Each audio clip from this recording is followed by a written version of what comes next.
Good morning, Emmanuel UMC! Yes! Handa na po ba tayong magpuri para sa Panginoon? Amen! Sige po, tayong lahat ay tumayo at tayo po ay mag-e-exercise. Right? Huwag po kayong maiyang sumayaw, no po? Sa ating mga WSCS. Oh, WSCS, sabi ko, hindi senior. Ano po, mag-stretch lang kayo ng mga hands. Yan. Ganyan po tayo. Yan. Shake nyo po ng dalawa. O, sa taas. Yan.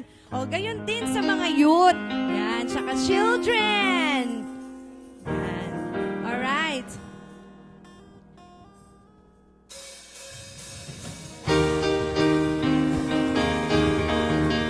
Come on, church. Clap your hands to the Lord.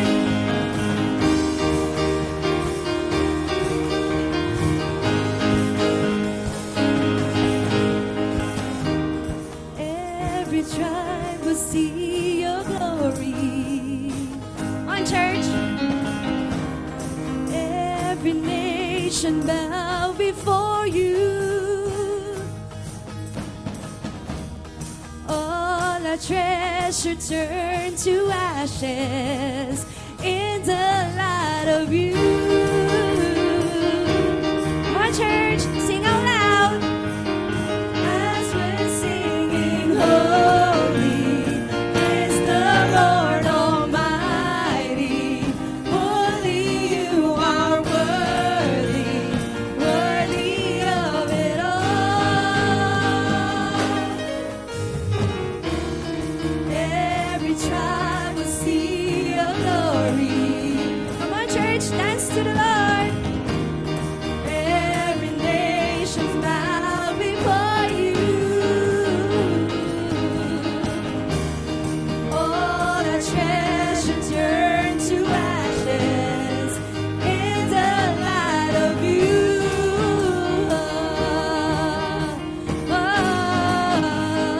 As we're singing, holy is the Lord Almighty. Only you are worthy, worthy of it all. One church.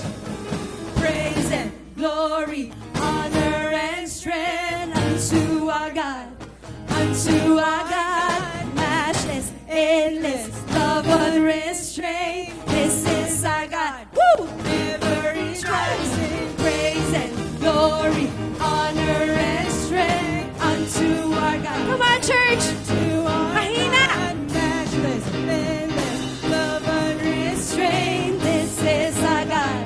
Every tribe sing, ayo, ayo, ayo, ah. Monster, sing out loud. Ayo, ayo, ayo, ah. Lakas niyo po. Ayo, ayo, ayo, ah. Yes, Lord. Ayo, ayo, ayo, ah. There is no one like our God. Amen. There is no one like our God. There is no one like our God. There is no one like our God. Wala kang katulad, O Diyos. Wala kang katulad, O Diyos. Ala kang kalupa, O Diyos. Ala kang kalupa, O Diyos. Praise and glory, honor and strength unto our God. Come on, church. Unto our God, matchless, endless, love unrestrained. This is our God. Every tribe sing praise and glory. Come on, church, clap your hands to the Lord. Unto our God, matchless, endless, love unrestrained. This is our God. Every tribe sing, ayo, ayo, ayo, ah. Yes, Lord. Hallelujah. Ayo, ayo, ayo, ah. Ayo, ayo, ayo, ah. Yes, Lord, malakas na palakpakan po para sa ating Panginoon. Amen. Woo!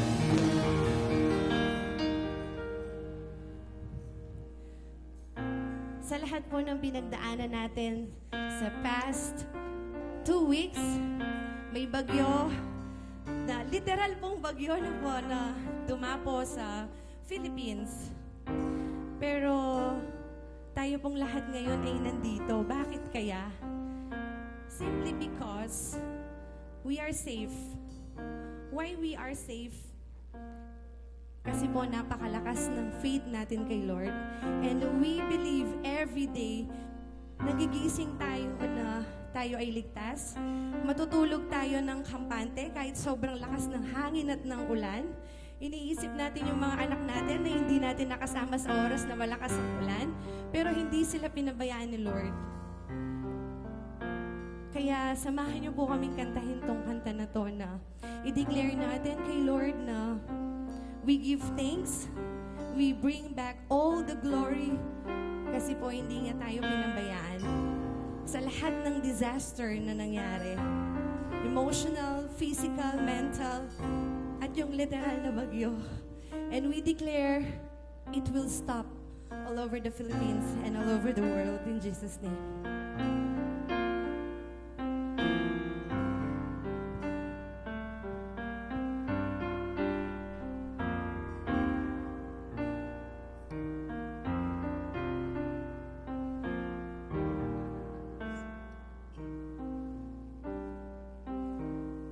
Under your grace, your mercy amazes me. Under your wings, your shadow covers me. Your promise of love, where my heart is safely undone. Yes, Lord, thank you, Lord. Speak to me, Lord. Yes, Lord, come on, Your church. servant is listening. If you feel like raising your hands towards to heaven, gawin nyo, church. Hear you whisper. Yes, Lord, we glorify you. We My thank you, hope Lord. has come. Yes, Lord. And my heart is safely Yes. undone. Hallelujah. I found my fortress in you, and my soul is anchored with you. My resting place is in your name, forever safe.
Oh, give thanks to the Lord, call on his name. Make known his deeds among the peoples. Sing to him, sing praises to him. Tell of all his wonderful works. Glory in his holy name. Let the hearts of those who seek the Lord rejoice. Awitin po natin, I know whom I have believed.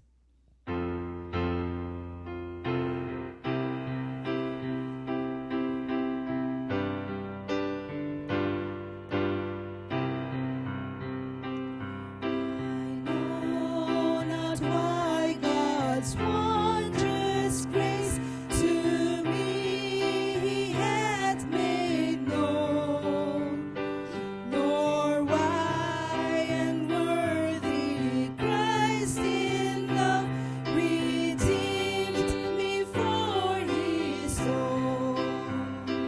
But I know whom I have believed, and I'm persuaded that He is able to give that which I've committed unto Him against that day.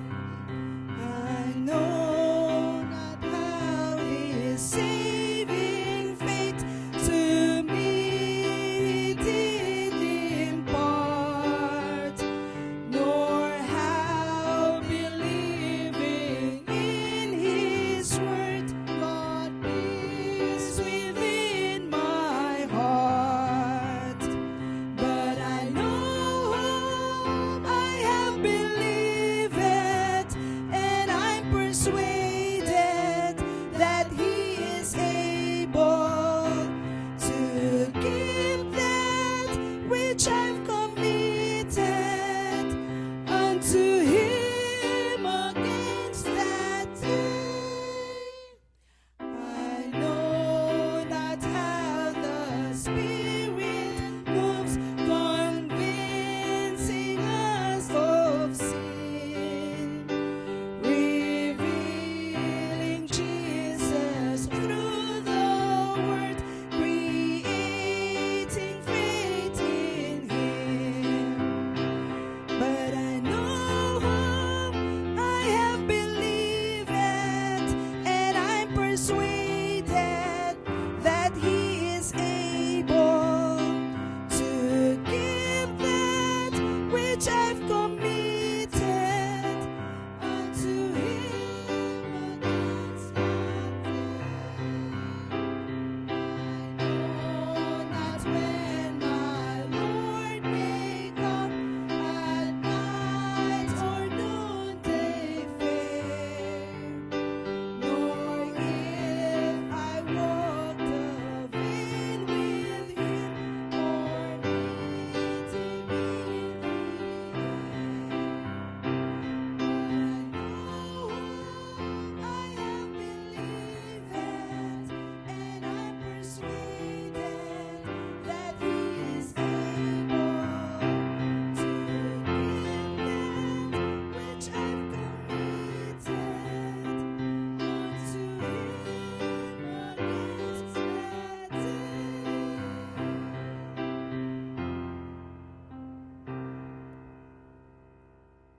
Almighty Father, we come before your presence, full of thanksgiving and praises unto your name. Lord, salamat po sa panibagong buhay na ito. Thank you for the gift of life, the privilege of living. Salamat po sa kalakasan na taglay ng bawat isa. Salamat, Panginoon, na despite ng mga ulan last week, nandyan ka, Panginoon, para antabayanan kami, pangunahan kami.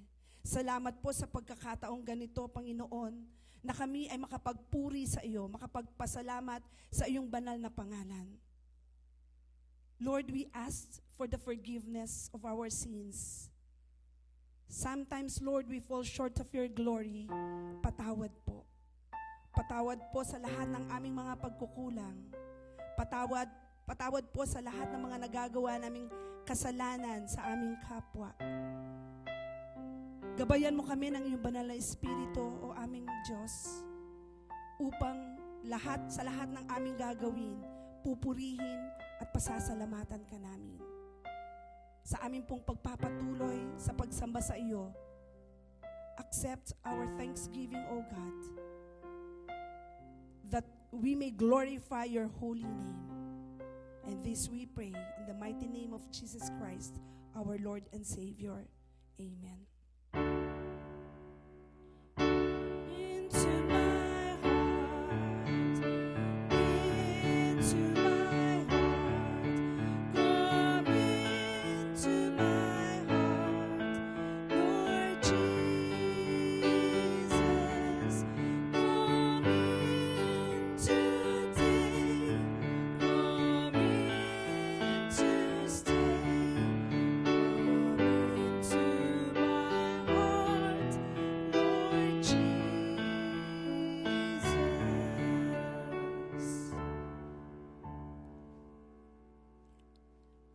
Ang awit po ng mga bata, atin pong pakinggan.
I see the King of Glory coming on the clouds with fire.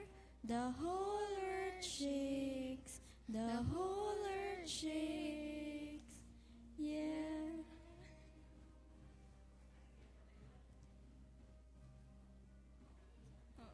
See His love and mercy washing over all our sin. The people sing, the people sing. Hosanna, Hosanna, Hosanna in the highest. Hosanna, Hosanna, Hosanna in the highest.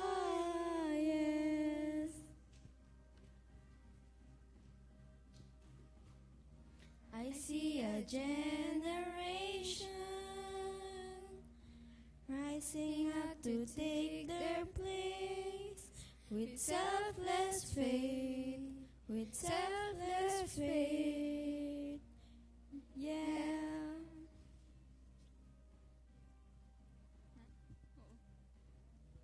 I see a near revival stirring as we pray and sing. We're on our knees, we're on our knees. Hosanna, Hosanna, Hosanna in the highest. Hosanna, Hosanna, Hosanna in the highest. Hosanna, Hosanna, Hosanna in the highest.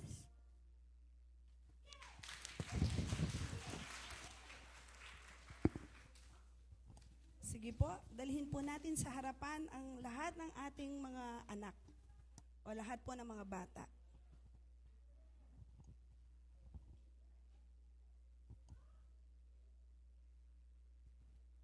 Okay, kids, tayo ay manalangin.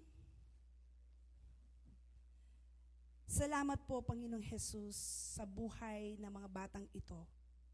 Na sa kabila ng kanilang kamusmusan, Panginoon, sila ay nagpupuri at nagpapasalamat sa iyong banal na pangalan.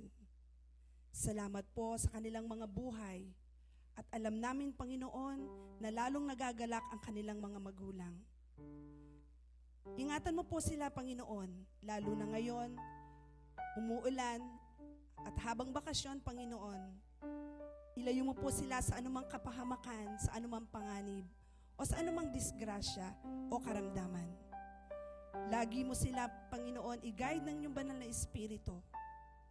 Alam ko, Panginoon, na lagi mo silang pagpapalain, lagi mo silang iingatan, dahil ang iyong kaharian sa dakong ito ay nabibilang sa kanila. Bless them, O Lord, as they bring back the glory and thanksgiving to your holy name. And this we pray in Jesus' name, amen. Jesus loves the little children, all the children of the world. Red and yellow, black and white, they are precious in His sight. Jesus loves the little children of the world. God bless you. Magandang umaga po sa inyong lahat. Isang maaraw na umaga na ang sumalubong sa atin, ano? After the whole week na everyday ang ulan, tunay ngang napakabuti ng Diyos at ang protection niya ay nasa sa atin. Nais ko pong batiin ang mga nagdiriwang ng kanilang kaarawan this week. July 30, Aya Francesca Manalese. August 1, Candice Joy Madlambayan. August 3, Ferilyn Malyari and Tess Wilson. August 4, Cinderella Garcia. And August 5, Princess Queenie Villegas. Happy birthday sa inyong lahat!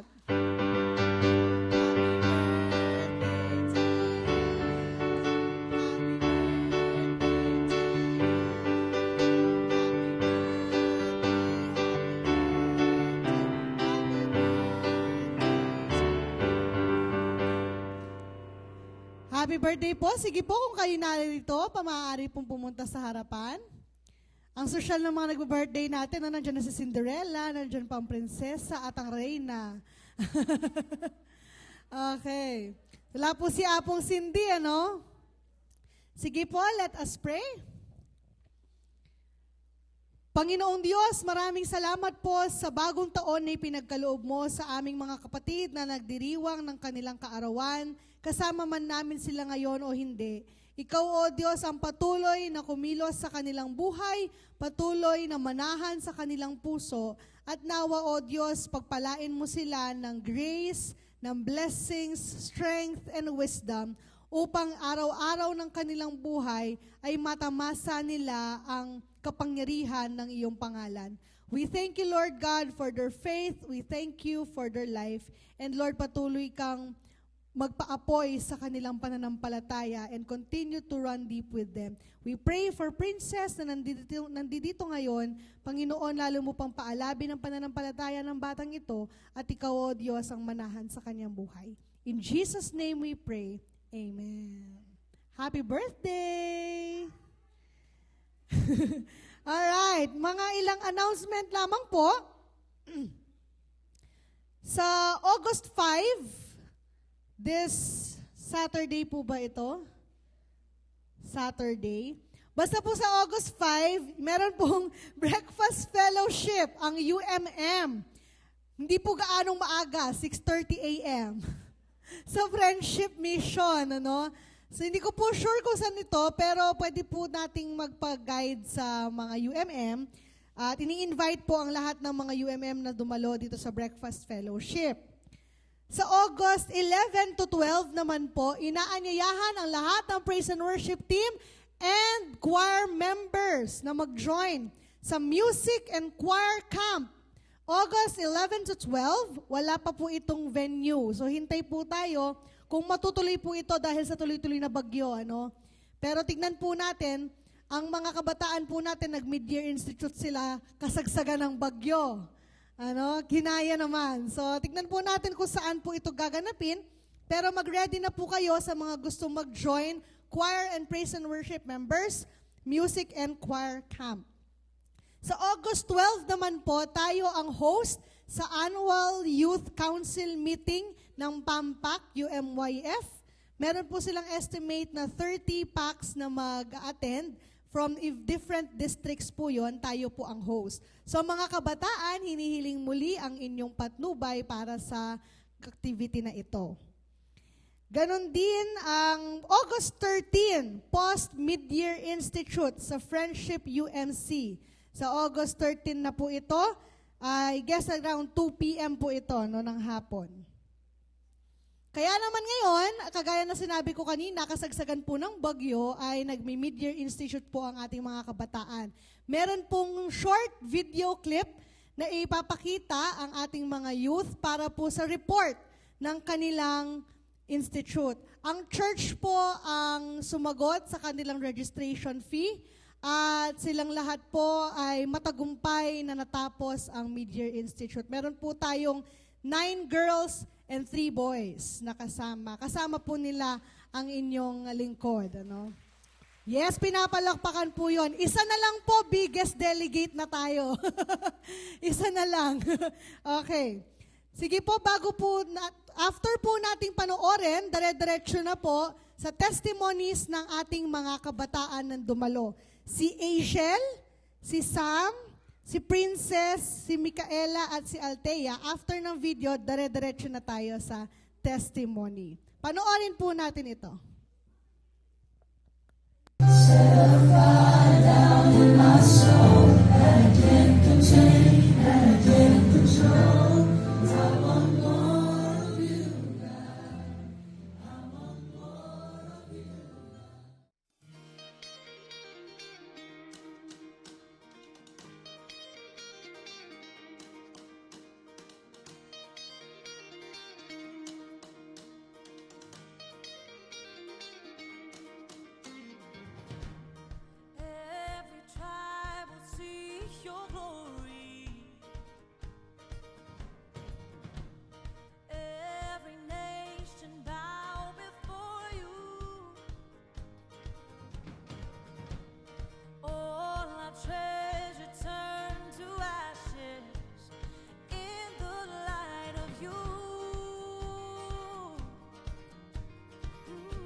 Hello po. So, good morning po lahat. Tapos, so last July 25 to 28, we had our mid-year institute sa Daniel's Farm, and this is my second time po attending an institute pagkatapos nung Christmas Institute last year. Tapos, the whole mid-year institute, it was super fun for me, pero yung pinaka-tumatak sa akin yung first big night po namin. Kasi sinabi doon na, when you worship the Lord, hindi kailangan na laging masaya. Sinabi sa amin doon na when you worship the Lord, it's fine to cry. Na it's fine na isumbong mo sa Kanya lahat ng hinanakit, lahat ng nananakit sa'yo. And it's okay to be vulnerable at this time kasi kayo lang naman ni Lord and hindi naman kailangan na mahiya kasi hindi ka naman niya i-judge. Nandiyan lang siya para makinig sa'yo and just worship Him with all your heart. Tapos, tumatak din po sa akin yung second big night kasi yung ginawa namin dun sa activity, yung pong nakita niyo sa short video, yung naka-blindfold po kami habang naglalakad. Tapos, dun po, syempre, naka-blindfold kami. So, it was hard and nakakatakot kasi we don't know kung saan kami pupunta and kung ano yung mangyayari o kaya yung mga nangyayari sa paligid namin.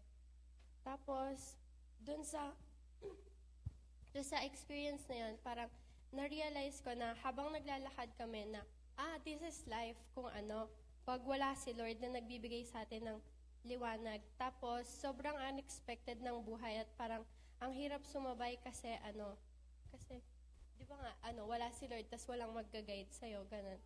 Tapos, pero if you believe and you give your trust to the Lord, He will not leave your side and di kanya hahayaang maligaw ng landas. And that's all. Thank you.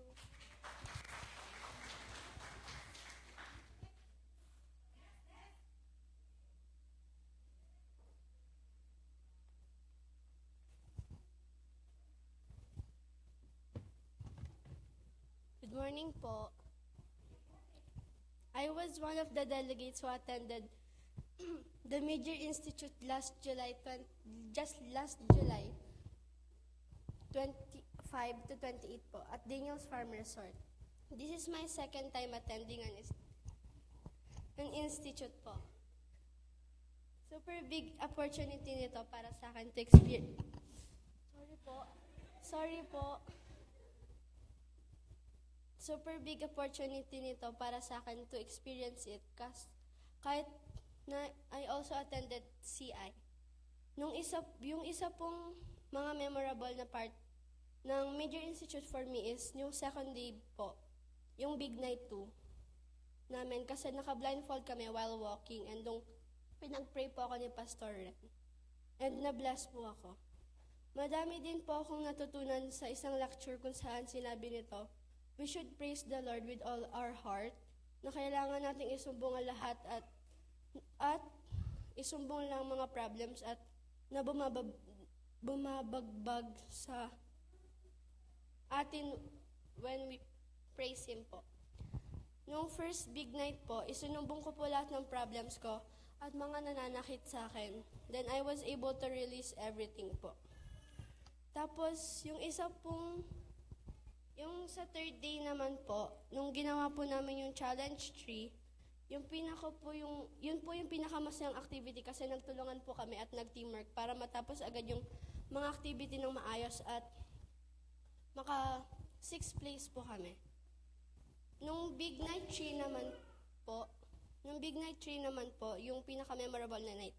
Kasi po, yun po yung last na night na magsasama-sama kami ng mga ka-tribes ko. Yun lang po. Thank you po.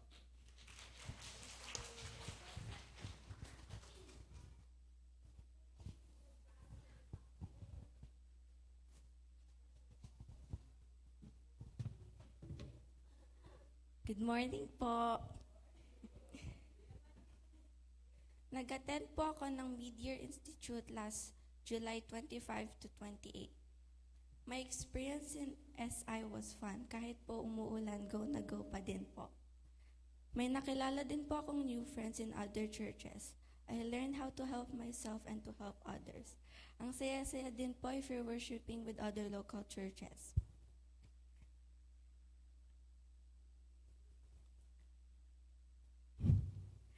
Nag-challenge din po kami At first, kinakabahan po ako, pero as we go along, naging comfortable po ako. Natakot din po ako nung blindfold po kami. Akala ko po kung anong gagawin sa amin. Nagsiyahan at nag-iyakan. It's also very fun to talk with God. I also like po nung pinag-pray kami ng mga pastor and pastoras. When we have the chance to talk to God, it really felt amazing. Nagkaroon po kami ng madaming banding as a youth. It's very worth it po. And to do din po na when you're with God, all things are possible. Yun lamang po. Thank you.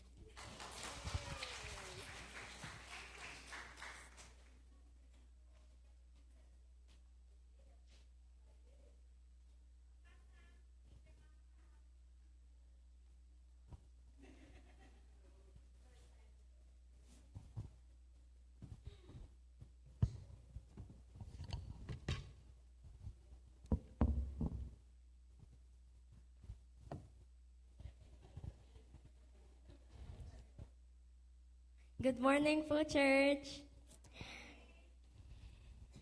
I attended the Mid-Year Institute po last July 25 to 28. Yung activities po namin sa challenge at day 1 is yung paghanap po ng flag at make a song, tapos gumawa po kami ng mga instruments. Hindi ko po naalala yung ibang activities sa day 1 kasi hindi po ako pinatulong, pero this was the first part ng camp, which is about pagpupuri. Nung day 2 po, may workshop at may nagsalita po about global warming. At yung sa interest groups po, psychological first aid po napili ko. Tapos po sa challenge 2, same lang po sa challenge 1, may mga stations na activities like puzzles, riddles, and other challenges po. At nung Big Night 2, pagsusuri naman po, naka-blindfold kami. Tapos may nagsisit-sit po sa amin kung anong gagawin. At after inalis po yung mga blindfolds, pinagpa-pray po kami ng mga pastor at pastora. Nung last day po, nag-subquest po kami before yung challenge 3. Parang party games po yung mga subquest. Tapos sa challenge 3 po, sobrang basa po ng mga games. Like most of the games po sa pool at sa labas, may bagyo pa po habang nag-games po kami. Malamig po pero masaya. During one of the big nights po, we were praying on our own. Then pastor said na we should pray as a church, and we huddled up po and we prayed. It felt good po. At first, hindi naman po ako naiiyak, pero bigla na lang po may luha lumabas.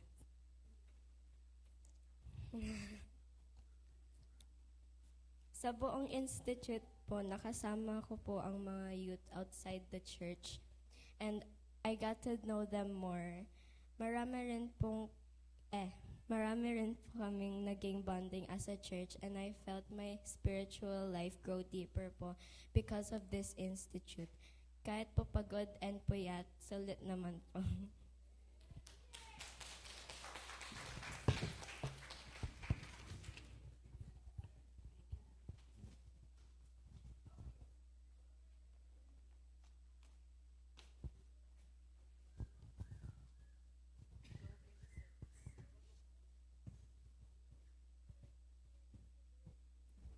Good morning po. I also attended the Mid-Year Institute last July 25 to 28, and I'm really shocked because first time ko lang po.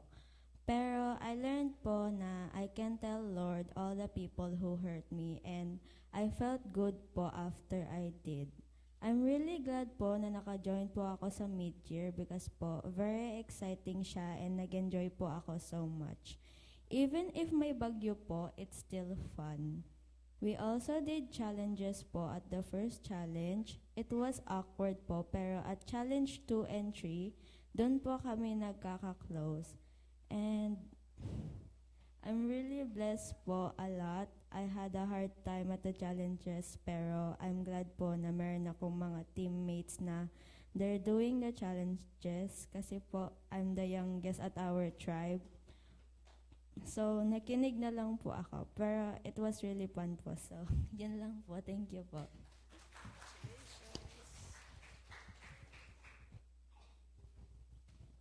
Amen. Maraming salamat po. Hindi na kids ang mga yan. Youth na sila. No? Kasi halos sila ay first-timers and second-timers sa institute. Kaya naman, nakikita po natin yung impact no, ng bawat institute sa kanila. Patuloy na nag-grow, patuloy nagiging deep sa kanilang pananampalataya. So it's very nice to see these young people grow in their faith. And it's so nice to witness yung kanilang mga experiences, no? Ako po yung nakasama nila the whole duration, hindi ko po sila iniwan. At tunay ngang walang nag-KJ, walang nagpasaway, very good sila, walang nakuhanan ng ID. Lahat po ay very smooth para sa kanila dahil very good silang lahat. So pinapalakpakan po ang ating Diyos para doon. Maraming salamat po sa inyong prayers at suporta. Tayo po ngayon ay dumako sa ating panalangin. Lord God, we worship you and we thank you for the graciousness that you have showed us this past week. Maraming salamat, O Diyos, dahil patuloy kang naging tapat at patuloy kang nanguna sa aming mga dinaraanan. Lord God, you are wonderful in our midst and you have been faithful, Lord God, for us all. Salamat, O Diyos, sa matagumpay na Mid-Year Institute ng mga kabataan. Salamat po, O Diyos, sa mga experiences nila na tunay ngang kanilang ititreasure. Ganon din, O Diyos, sa patuloy na pangungusap mo sa mga kabataang ito at lagi kang nariyan para sa kanila. Patuloy mong paalabin ang kanilang pananampalataya at patuloy mo silang gawing deep sa kanilang spiritual journey. Ikaw, O Diyos, ang patuloy na manahan sa kanilang puso't isipan at hapanghawakan mo ang kanilang buhay. Lord God, we thank you for all the blessings that you have bestowed upon us. Especially, Lord, this past week na kami binagyo, nakaranas ng malalakas na ulan, malalakas na hangin, at ang iba sa amin ay nakaranas ng baha. Panginoon, salamat po sa pag-iingat mo sa amin. Salamat po sa patuloy na pagkilos mo sa aming mga buhay sa pamamagitan ng protection mo, O Diyos. And Lord, we know that you are in our midst because we are safe in your arms. Lord God, patuloy naming dinadalangin ang aming mga kapatid na hindi namin kasama ngayon. Ano man, O Diyos, ang kanilang mga pinagdaraanan, ingatan mo sila, bigyan sila ng lakas upang kaya nilang harapin ang kanilang mga pagsubok at ang kanya-kanya nilang bagyo sa kanilang buhay. Lord God, we especially pray for Tita Beth for continuous healing upon her, Panginoon. Patuloy mo siyang pagalingin at patuloy mo siyang bigyan ng kalakasan. Ganon ding pagpalain mo ang kanyang buong pamilya at ibigay ang kanilang mga pangangailangan. Lord God, we continue to seek your face, continue to hear your voice, and we continue to ask for your presence to be with us this morning. We thank you and we magnify your name on high. In Jesus' name we pray. Amen.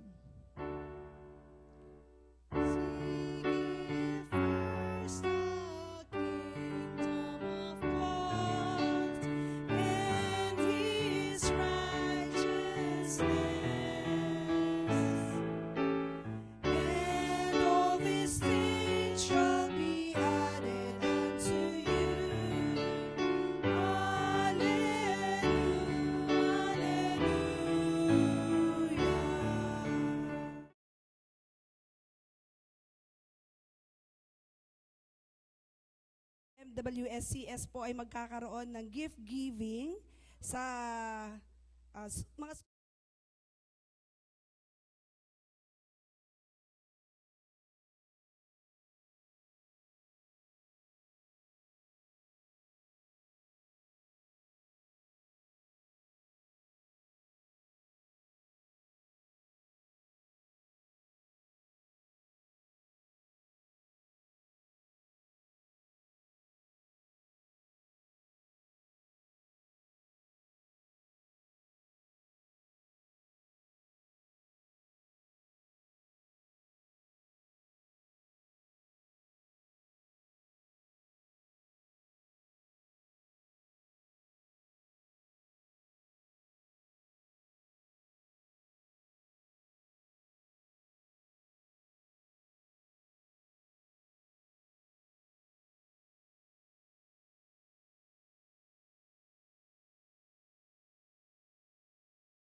Maraming salamat aming Diyos sa pagpapala na ipinagkaloob mo po sa amin.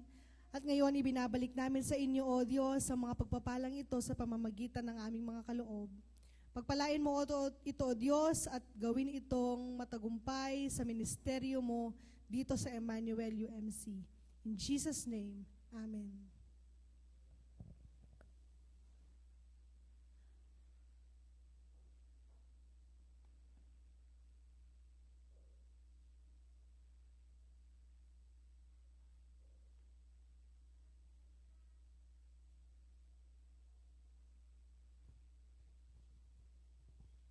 Genesis chapter 29, verse 15 to 28. Laban said to him, "Just because you are a relative of mine, should you work for me for nothing? Tell me what your wages should be." Now Laban had 2 daughters. The name of the older was Leah, and the name of the younger was Rachel. Leah had a weak eye, but Rachel had a lovely figure and was beautiful. Jacob was in love with Rachel and said, "I'll work for you for 7 years in return for your younger daughter Rachel." Laban said, "It's better that I give her to you than to some other man. Stay here with me." So Jacob served 7 years to get Rachel, but they seemed like only a few days to him because of his love for her. Then Jacob said to Laban, "Give me my wife. My time is completed, and I want to make love to her." So Laban brought together all the people of the place and gave a feast. But when evening came, he took his daughter Leah and brought her to Jacob, and Jacob made love to her. And Laban gave his servant Zilpah to his daughter as her attendant. When morning came, there was Leah. So Jacob said to Laban, What is this you have done to me? I served you for Rachel, didn't I? Why have you deceived me?" Laban replied, "It's not our custom here to give the younger daughter in marriage before the older one. Finish the daughter's bridal week, then we will give you the younger one also, in return for another 7 years of work." And Jacob did so. He finished the week with Leah, and then Laban gave him his daughter Rachel to be his wife.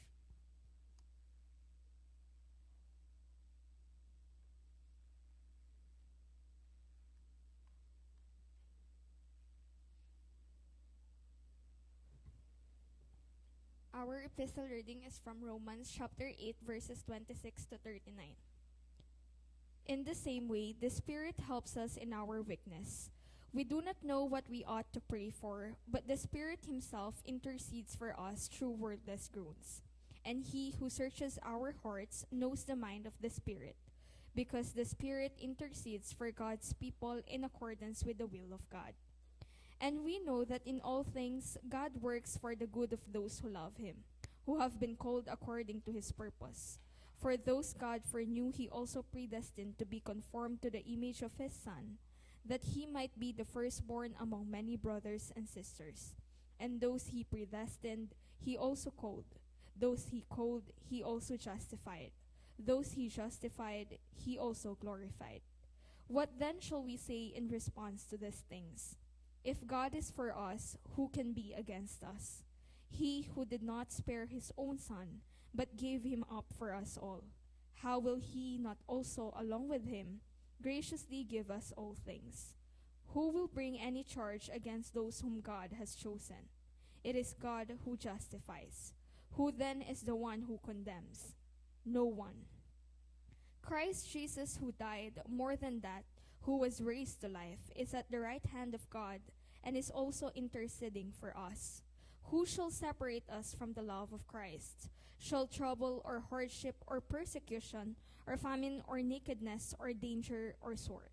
As it is written, "For your sake we face death all day long. We are considered a sheep to be slaughtered." No, in all these things we are more than conquerors through Him who loved us. For I am convinced that neither death nor life, neither angels nor demons, neither the present nor the future, nor any powers, neither height nor depth, nor anything else in all creation, will be able to separate us from the love of God that is in Christ Jesus our Lord.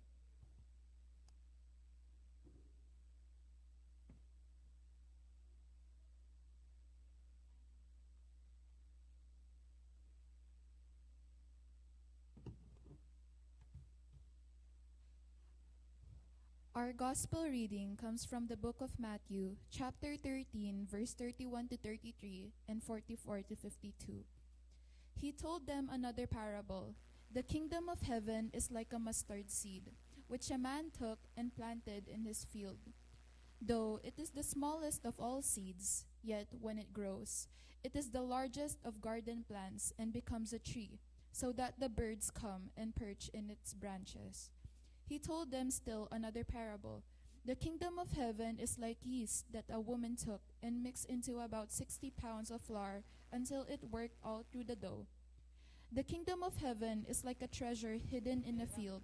When a man found it, he hid it again, and then in his joy went and sold all he had and bought that field. Again, the kingdom of heaven is like a merchant looking for fine pearls.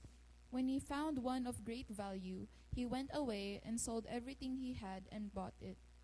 Once again, the kingdom of heaven is like a net that was let down into the lake and caught all kinds of fish. When it was full, the fishermen pulled it up on the shore. Then they sat down and collected the good fish in baskets, but threw the bad away. This is how it will be at the end of the age. The angels will come and separate the wicked from the righteous, and then throw them into the blazing furnace, where there will be weeping and gnashing of teeth. Have you understood all these things? Jesus asked. Yes, they replied. He said to them, Therefore, every teacher of the law who has become a disciple in the kingdom of heaven is like the owner of a house who brings out of his storeroom new treasures as well as old. The word of God for his people.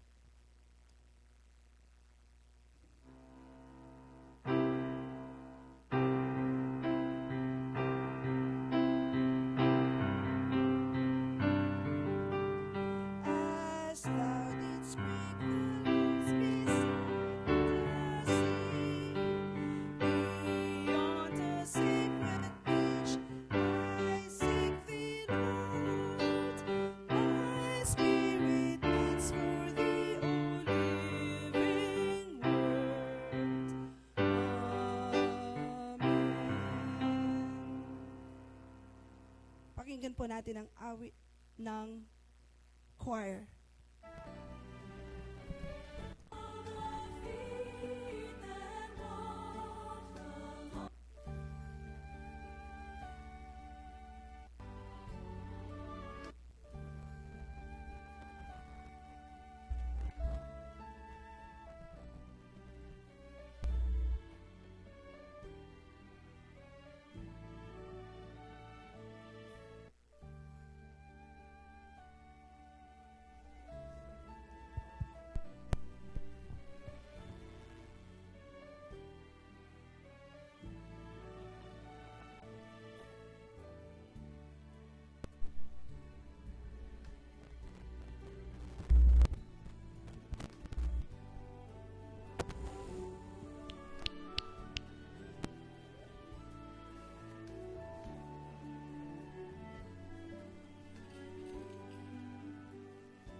Amen. How beautiful is God. Ano? Now, for our message this morning, we can see dun sa binasa po natin sa ating gospel na maraming mga parabola ang sinabi ng ating Panginoong Diyos. So there's the parable of the mustard seed and the yeast, the parable of the hidden treasure and the pearl, and the parable of the net. Now we will see these parables come to life sa ating mensahe ngayong umagang ito. Tayo po'y manalangin. Lord God, we praise your name, and Lord, we are eager to listen to your voice, to be heard this morning. Mangusap ka, O Diyos, at itago mo ang iyong lingkod sa iyong likuran. In Jesus' name, Amen. Isa lamang ang tinutukoy dito sa lahat ng mga parabolang ito. The kingdom of God. Pero dalawang point of view. The kingdom of God in you and the kingdom of God which is being reigned by Christ. Ang kingdom of God, ang tinutukoy, ang kingdom is a community that is being reigned by a king. So may namumuno. At sa ating konteksto, yun ang ating Panginoong Diyos. Parables naman, hindi ito metaphor. Iba siya sa mga metaphor. These are used to relate to the situations of the listeners. Kasi po sa mga panahon ng Panginoong Jesucristo, may mga fishermen, may mga tagahukay, naghahanap ng treasure, naghahanap ng mga perlas, iba't ibang mga klaseng trabaho ang nakakausap niya, no? May mga housewives, may mga bakers, etc. So, parables are being used so that people will understand where the message of God is coming from. So we will see here 5 parables that tells us that the kingdom of heaven is like first a mustard seed. It is a seed growing and full of life. That mustard seed is tiny. Nakita na po ba kayo ng mustard seed? Ang liit-liit niya, halos hindi mo na siya mahawakan, di po ba? The kingdom of heaven is like that tiny seed implanted in you. But it grows persistently until it is more useful than one would ever imagine. Nakakita na po ba kayo ng mustard tree? Yung puno ng mustasa? Di ba ang laki-laki nito? Tapos, nanggaling lamang siya sa napakaliit na seed. It flourished into something that it is very useful. Nakakakuha na tayo ng mustard, nakakatira pa doon ang mga ibon. Nagiging shelter pa siya sa mga hayop. So, pwede din siyang gawing shade sa mainit na araw. Napakarami niyang uses, no? Pag nakita natin ang mustard tree. Pangalawa, the yeast is full of life as well. It turns the flour into dough for baking. Imagine putting a few tablespoon of yeast sa napakaraming flour, kaya na po nitong palakihin yung dough na yon. Ako po nung pandemic, yun ang ginawa ko. Nag-bake ako dyan. No? Nag-kitchen ako. At madalas kong gamit yung yeast na yan. Kapag ang yeast ay patay, kahit anong gawin mo, hindi aalsa ang iyong tinapay. Pero kapag buhay ang yeast, makikita mo yan, dumidikit pa sa kutsara. Dumidikit sa kanyang container. Kasi buhay yan. It's a good bacteria, no, living organism. Kapag nilagay mo yan sa dough, yung dough mo na ganito kaliit, biglang lalaki. Triple pa minsan sa kanyang size. Depende sa dami ng ginagawa mo. So doon sa 60 pounds ng flour na nabasa natin sa ating parabola, kaya niyang pakainin ng buong community. Yun ang magagawa ng isang yeast sa kanya. It can feed a whole community. The baker hides the yeast but allows it to grow and develop. The kingdom of God is also like a treasure hidden in a field. Hindi na uso sa atin to ngayon, no? Yung pupunta ka sa beach tapos maghahanap ka ng mahuhukay mo, na kung ano-ano, tapos may mga gamit-gamit, no? But for some other parts of the world, naghahanap pa rin sila ng mga hidden treasures. Kaya nga po tayo sinakop ng ibang bayan, ibang bansa, kasi may mga hidden treasures sa Pilipinas. Ginawa nila ang kagaya ng ginawa sa Biblia. Nung nakakita yung taong ito ng treasure sa field, ibinenta niya lahat ng kanyang ari-arian at binili niya yung field para mapasakan niya yung treasure. Ang kingdom of God ay naghihintay lamang para sa atin ay mahanap. Pang-apat, the kingdom of heaven is like a merchant in search of fine pearls. Nakakita na po ba kayo ng totoong perlas? Hindi po ba napakamahal na totoong perlas? It's something that is being treasured all over the world. No? Dahil napakahirap niyang hanapin, at sa mga oyster clams ba ang tawag doon, napakahirap buksan, napakahirap ikuhanin. No? At bihirang makakita ng napakagandang perlas. But the kingdom of God is like a merchant in search of fine pearls. It is looking for riches. Nung nakita niya yung pearl na yon, nung nakita niya yung iisang pearl na yon, the merchant sold everything that he has in order to buy that one pearl. And lastly, the parable tells us that the kingdom of God is like a net thrown into the sea. That net is open to everything, that catches everything that goes in its way. And then, the sorting will come later on. So ano yung mga makikita natin sa mga parabolang ito? Dalawa ang pinaka-main impact na nababasa natin sa text na ito. First, the kingdom is something to seek. A treasure hidden in a field. But while we seek this kingdom, we must give everything that we have in order to gain that treasure. Sabi ko nga kanina, sa kakahukay nung nagte-treasure hunting, nahukay niya yung treasure na ito sa field na hindi naman sa kanya. So, hindi niya pa magpagmamay-ari yung treasure na iyon. Anong ginawa niya? Binenta niya lahat ng kanyang ari-arian at binili yung field para mapasakan niya yung treasure. That is the same thing that we should do. If we want to earn the kingdom of heaven, we must sacrifice everything that we have in order to gain what we don't have. Ang ibig sabihin nito mga kapatid, kapag pinili mo ang maging isang Kristiyano, kapag pinili mo na mapasa iyo ang paghahari ng Diyos sa buhay mo, give up everything. Lose control of your life. Hindi mo na hawak ang buhay mo, hawak na yan ng Diyos.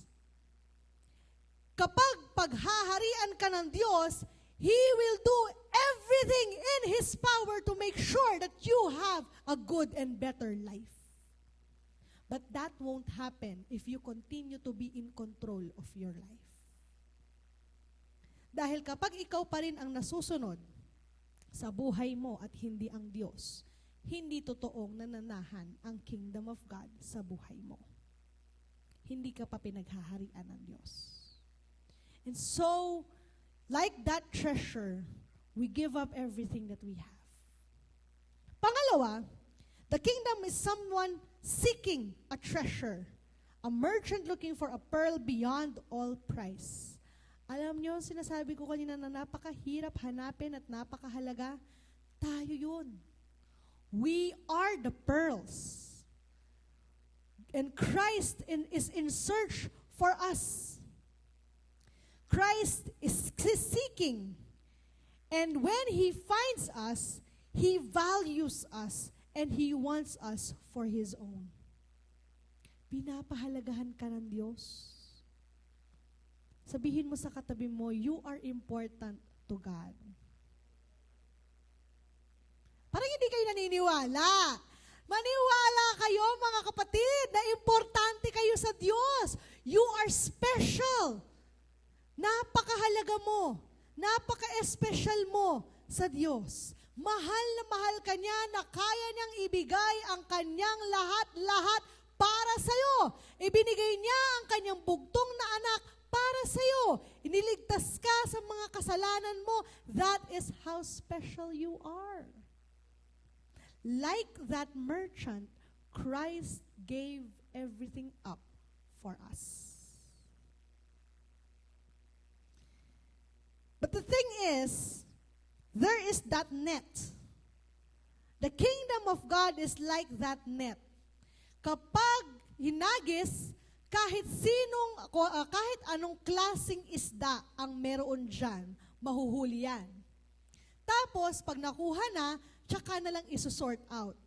Yung good fish, bad fish, kung ano-anong klaseng fish, iba-iba, may bangus, may hito, may tilapia. Masarap nun, no? Ningnang yan eh. Maranop na lang, oh. Sige. Kagaya ng net na ito, ganun din ang simbahan.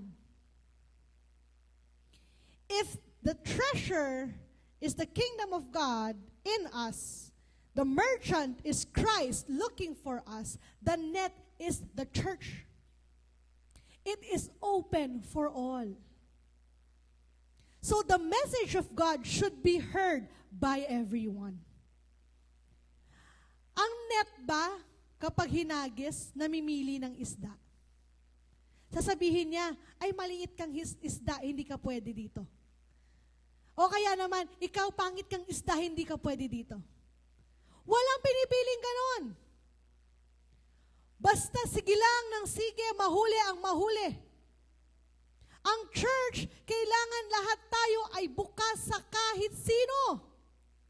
Kahit ano pa ang background niya, kahit saan pa siya nanggaling, kahit ano pa ang kanyang pag-uugali, kahit sino pa siya, deserve niya ang marinig ang salita ng Diyos. But here's the thing, may plot twist. Kagaya kanina ng praise and worship, no, narinig ko yung mga tambourine dancers, may plot twist, hindi pa pala tapos. Ganon. May plot twist yon mga kapatid. Kahit bukas sa lahat, kung hindi naman nagbago ang mga isdang ito, kung bad fish sila mula umpisa hanggang huli, hanggang sila ibenta, hindi sila ibibenta, itatapon sila.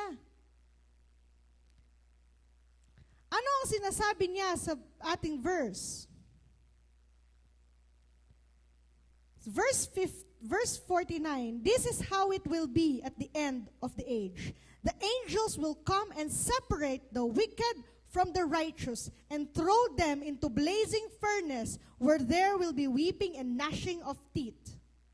Kagaya ng last week nating parable, may sorting. Pero mga kapatid, hindi tayo ang gagawa ng sorting. Hindi tayo ang magdi-discriminate. Hindi tayo ang magja-judge, ang Panginoong Diyos. Ang gagawin lamang natin, ilalarga natin yung net na yun. At kahit sino makaka-receive ng message ni Christ of salvation and of love. But at the end of age, the Lord will judge them all. So kung meron kayong mga kasama, may mga kapatid o may mga kakilala na hanggang ngayon sinasabing Kristiyano, hindi naman nagbabago, hayaan mo na lang mga kapatid. Huwag ikaw ang manghusga. Ang Diyos ang manghuhusga. Anong sinasabi niya? Anong mangyayari sa mga wicked? They will burn like fire in hell. That is the ugly truth that comes with it. So rest assured that there will be judgment. Ang mahirap mga kapatid, kung tayo mismo kasama doon sa mga huhusgahan at itatapon. Huwag naman sana. That's why we are going to church. That is why we are having the regular feeding of our spiritual needs. That's why we are doing things, activities, listening to messages, training, seminar. We are doing all of these things so that we will develop as a Christian and continue to work on being righteous. Continue to work. Hindi ko sinasabing kailangan perfect na tayo. We are continuously working for it. Because at the end of age, gusto natin kasama tayo sa piling ng Diyos. So to conclude, the kingdom of heaven is like a seed. No matter how tiny, it grows in the most surprising way. Just like how the kingdom of God grows in us. We develop and develop until we reach the end of our life. It is like a yeast that when mixed in ourselves, we can grow and spread the message to other people. Ang makikinabang ang ating community. The kingdom of heaven is like a treasure waiting to be found. Dig until you find it, but you have to go and get the treasure. Sacrifice. Sacrifice in order for God to reign in your life. The kingdom of heaven is like a merchant. Alam niya kung sino ang mga perlas. Alam niya anong klase ang mga perlas na ito. And yet, He sacrificed everything for us. He gave up everything so that He will own us because we are special pearls. And lastly, the kingdom of heaven is like a fishing net. It is for everyone. But eventually, there will be a sorting at the end of age. And we have to make sure that we are one with the fisherman in this life. In the name of the Father, and of the Son, and of the Holy Spirit. Amen.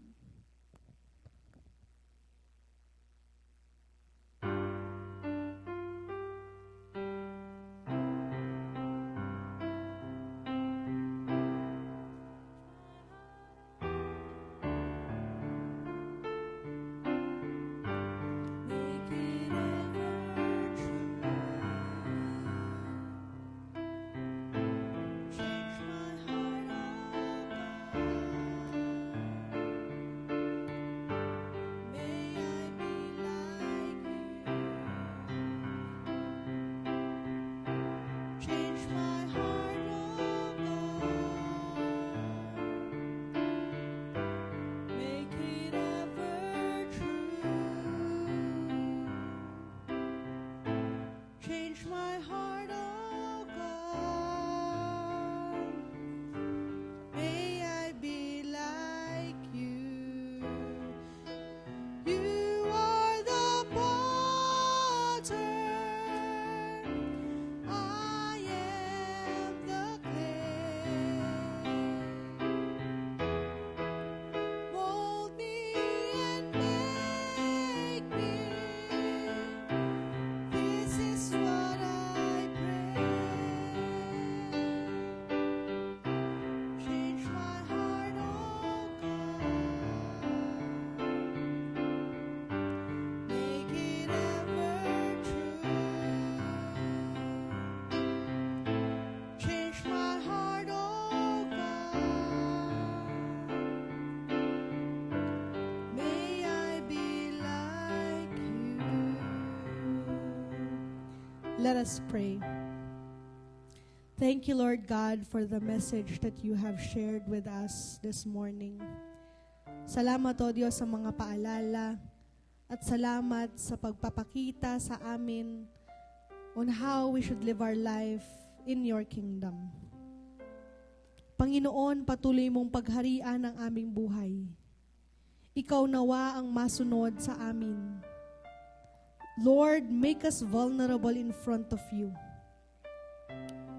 Show our weaknesses so that we can appreciate your strength. Show, Lord God, how much we need you. Because we do. Kailangan ka namin, O Diyos. Pangunahan mo ang aming buhay. Ikaw ang nawang masunod sa lahat ng aming mga ginagawa. Especially, Lord, our decisions in life, our choices, guard and guide them all. Ikaw ang siyang masunod sa lahat ng iyong kagustuhan para sa aming buhay. We entrust, Lord God, everything in your hands. Sa ganitong diwa, O Diyos, idinadalangin namin ang aming mga kapatid. Ano man ang bumabagabag sa kanilang puso ngayon, dinggin mo ito, O Diyos, bigyan sila ng kasagutan. Ano man ang gumugulo sa kanilang isip, bigyan mo sila ng kapayapaan. Ano mang bigat, O Diyos, ang kanilang daladala, tulungan mo silang buhatin ito at nasa iyong mga kamay ang kagaanan ng kanilang buhay. Panginoon, nagpapasalamat kami dahil ang kabutihan mo umaabot sa aming lahat. Ang pagmamahal mo nararamdaman at nararanasan namin sa iyong mga yakap. Kaya naman, O Diyos, patuloy mong iparanas sa amin ang iyong presensya.